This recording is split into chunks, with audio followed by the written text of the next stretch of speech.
वो एक कब्र के किनारे बैठा अपने आप ही मुस्कुरा रहा था।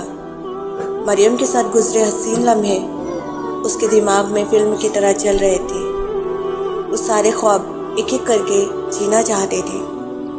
वो जिनकी हकीकत होने का सिलसिला शुरू हो चुका था।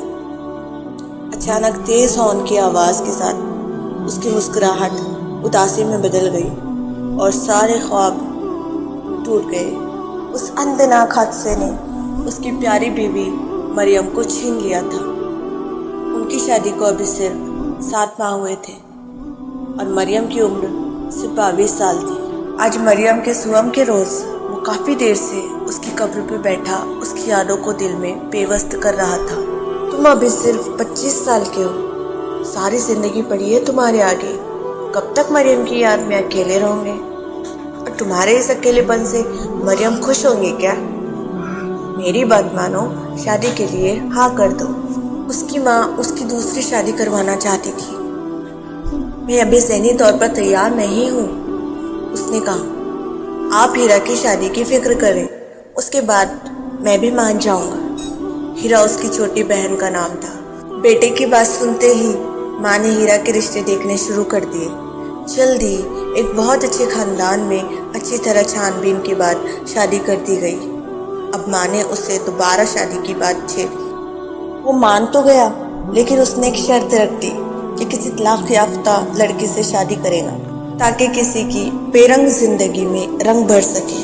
और शर्त सुनते ही उसकी माँ का रंग गैर हो गया और गुस्से से लाल पीली हो गई। कहने लगी, मैं किसी आवारा बदकिरदार लड़की को हरगिज़ अपनी बहू ना बनाऊंगी। भला शरीफ लड़कियों की तलाक होती है? तलाक तो तेज तर्रार और आवारा लड़कियों की होती है। मैं हरगिज़ किसी तलाक याफ्ता को घर नहीं लाऊंगी। अब तो माँ बेटे में इसी बात पर अनबन रहने लगी। वो अपनी माँ को समझाता कि हमेशा बुराई लड़की में नहीं होती, लड़के भी खराब हो सकते हैं। इसी अनबन में 18 महीने का अरसा गुजर गया। एक दिन उसकी बहन के सास ससुर और उसकी बहन घर आए। हीरा बिल्कुल ठीक लग रही थी। हीरा को देखते ही माँ खुशी से कहने लगी, अरे अच्छा हुआ आप लोग आ गए।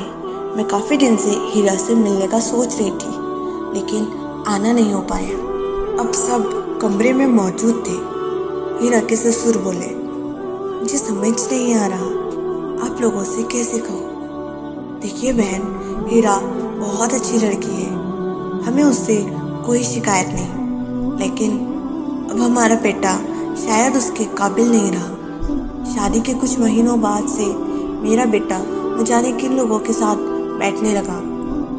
वो नशे का आदी हो चुका है, शराब नोशी भी करता है और पहले तो सिर्फ लड़ाई झगड़ा करता था, अब हीरा पर हाथ भी उठाने लगा है।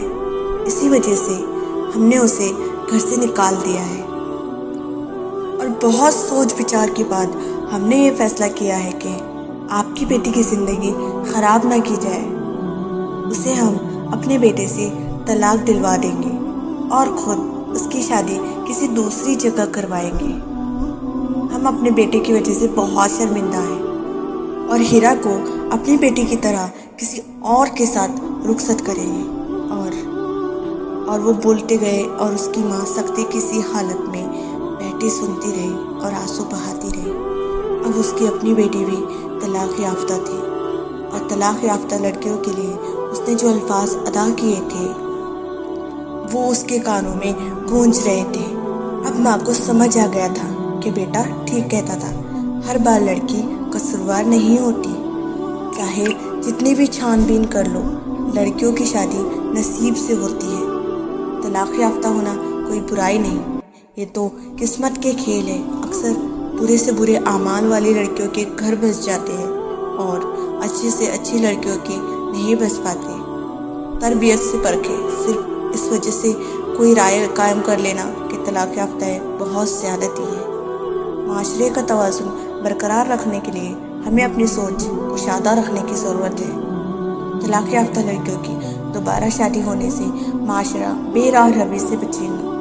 हमें बाहैसियत एक माशरा अपने रवैयों में मज़बूत तब्दीली लाने की ज़रूरत है।